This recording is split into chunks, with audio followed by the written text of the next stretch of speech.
সকল অন্ধকার ভেদ করে আমরা আলোর দিকে এগিয়ে যাব এবং আমাদের পরবর্তী জেনারেশন আমাদেরকে সেই আলোর পথ দেখাবে, এই প্রত্যাশা আমরা তোমাদের সকলের কাছে করে থাকি।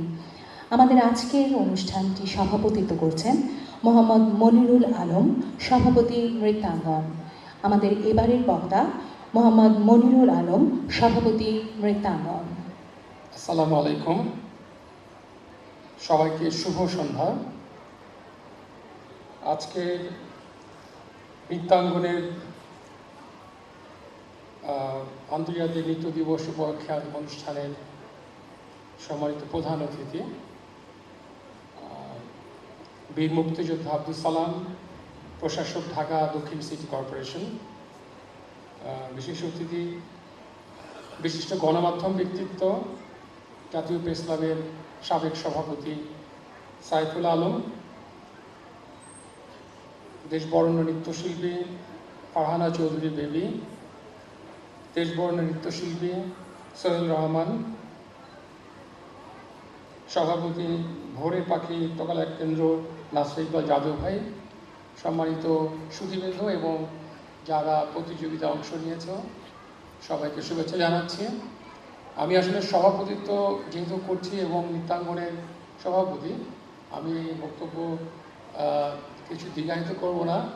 তবে একটি জিনিস খুব ভালো লাগছে যে আজকে যারা পুরস্কার নিয়েছে এখান থেকে, এমন একজন মানুষের কাছ থেকে পুরস্কার নিয়েছে যিনি আমাদের মুক্তিযুদ্ধের অন্যতম রণাঙ্গনের যোদ্ধা, অবিভক্ত ঢাকার ডেপুটি মেয়র ছিলেন এবং ঢাকা দক্ষিণ সিটি কর্পোরেশনের একজন সফল প্রশাসক জনাব আব্দুল সালাম ভাইয়ের কাছ থেকে। এবং আমি মনে করি এটি আমাদের নৃত্যাঙ্গনের জন্য একটি গর্বের এবং গৌরবের বিষয়। আমি আজকে ওনার শত ব্যস্ততার মাঝেও আমাদেরকে সময় দিয়েছেন, ওনাকে ধন্যবাদ জানাচ্ছি এবং আমি আশা করব ওনার নেতৃত্বে একটি সুন্দর ঢাকা আমরা স্বপ্ন দেখি, সুন্দর ঢাকা গড়ে উঠবে একদিন। আর আজকে অনুষ্ঠানে যারা বিশেষ অতিথি আছেন তারা প্রত্যেকেই তাদের মূল্যবান সময় এখানে দিয়েছেন, তাদেরকেও আমি ধন্যবাদ জানাচ্ছি। বিশেষ করে যে শিশু বন্ধুরা যারা বাংলাদেশের বিভিন্ন অঞ্চল থেকে এই প্রতিযোগিতায় অংশগ্রহণ করেছে, পুরস্কৃত হয়েছে, তাদেরকেও ধন্যবাদ জানাচ্ছি এবং যারা পুরস্কার পায়নি তাদেরকেও ধন্যবাদ জানাচ্ছি।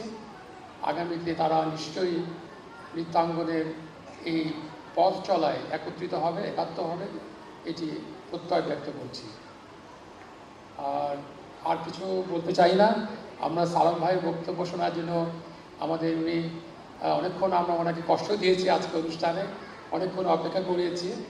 আমরা সালাম ভাইয়ের বক্তব্য শুনব এবং তার মাধ্যমে শিশুরা অনুপ্রাণিত হবে, এই প্রত্যয় ব্যক্ত করে আমার বক্তব্য শেষ করতে।